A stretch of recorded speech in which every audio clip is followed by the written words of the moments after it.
Welcome to learning lab. সঙ্গে আছে আমি হাসান ইবনে কায়েস। আজকে আমরা আলোচনা করব ইন্টারোগেটিভ সেন্টেন্স। গত ক্লাসে আলোচনা করেছিলাম অ্যাসার্টিভ সেন্টেন্স। দেখি ইন্টারোগেটিভ সেন্টেন্স। ইন্টারোগেটিভ সেন্টেন্সের সংজ্ঞাটি হচ্ছে a sentence which ask a question about anything is called an interrogative sentence. সোজা বাংলায় বলা যায় কোনো কিছু নিয়ে যখন আমরা প্রশ্ন করি ওই প্রশ্ন বাক্যটাকে বলা হয় ইন্টারোগেটিভ সেন্টেন্স বা প্রশ্নবোধক বাক্য।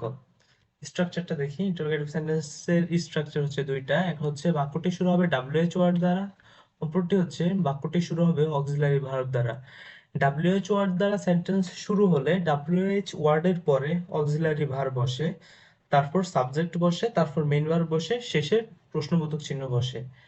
অক্সিলারি ভার্ব দ্বারা সেন্টেন্স শুরু হলে অক্সিলারি ভার্বের পর সাবজেক্ট বসে, সাবজেক্টের পরে মেইন ভার্ব, তারপর প্রশ্নবোধক চিহ্ন। ইন্টারোগেটিভ সেন্টেন্স চেনার একটি সহজ উপায় হচ্ছে বাক্যের শেষে প্রশ্নবোধক চিহ্ন থাকবে। এটা আর কোনো সেন্টেন্সের সাথে থাকে না, শুধুমাত্র ইন্টারোগেটিভ সেন্টেন্সের সাথেই থাকে। এবার আমরা এক্সাম্পল দেখি। এক্সাম্পল হচ্ছে হোয়াট ডিড দে থিঙ্ক। মানে বাক্যটি শুরু হয়েছে WH ওয়ার্ড দ্বারা।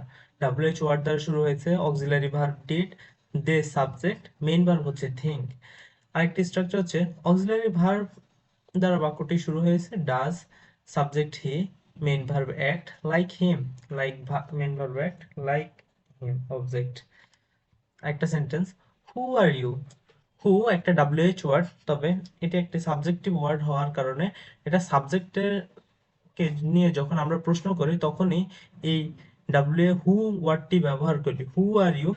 এ বাক্যের স্ট্রাকচারটা হচ্ছে এমন, বাক্যের শুরুতে থাকবে হু, তারপর মেইন ভার্ব থাকবে, তারপর অবজেক্ট থেকে, তারপর প্রশ্নবোধক চিহ্ন বসে। কারণ সাবজেক্ট নেই, কারণ হচ্ছে সাবজেক্ট কে সেটাই প্রশ্ন করতেছে এখানে।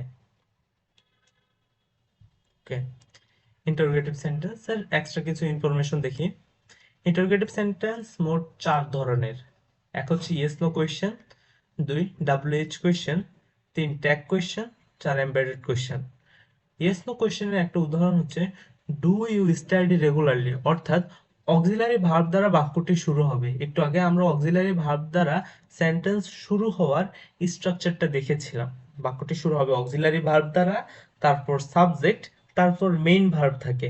ঠিক তেমনি এখানেও বাক্যটি শুরু হয়েছে অক্সিলারি ভার্ব দ্বারা, তারপর সাবজেক্ট, তারপর মেইন ভার্ব, তারপর এক্সটেনশন, শেষে প্রশ্নবোধক চিহ্ন। অক্সিলারি ভার্ব দ্বারা সকল সেন্টেন্স যখন প্রশ্নবোধক মানে ইন্টারোগেটিভ সেন্টেন্স হয়, অর্থাৎ অক্সিলারি ভার্ব দ্বারা সেন্টেন্সটি শুরু হলো, তখন ওই সেন্টেন্সগুলোই মূলত ইয়েস নো কোয়েশ্চেন হয়ে থাকে, বা ওই সেন্টেন্সগুলোর অ্যান্সার হ্যাঁ বা না এর মাধ্যমে দেয়া যায়। WH question. WH কোয়েশ্চেন হচ্ছে বাক্যটি শুরু হবে WH ওয়ার্ড দ্বারা। একটু আগে আমরা দেখেছিলাম WH ওয়ার্ড দ্বারা সেন্টেন্স কিভাবে গঠন হয়। প্রথমে থাকবে WH ওয়ার্ড, তারপর auxiliary verb, subject, main verb, শেষে প্রশ্নবোধক চিহ্ন। ট্যাগ কোয়েশ্চেন, বাক্যর শেষে যখন একটা ট্যাগ লাগানো থাকে তখন তাকে ট্যাগ কোয়েশ্চেন বলে।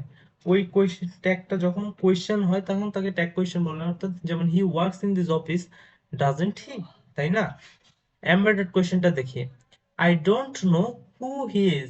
একটা সেন্টেন্সের শেষে, সাধারণ একটা অ্যাসার্টিভ সেন্টেন্সের শেষে যখন প্রশ্নবাক্য যুক্ত করে দেওয়া হয় তখনই সেটা হয়ে যায় embedded question. I don't know who he is.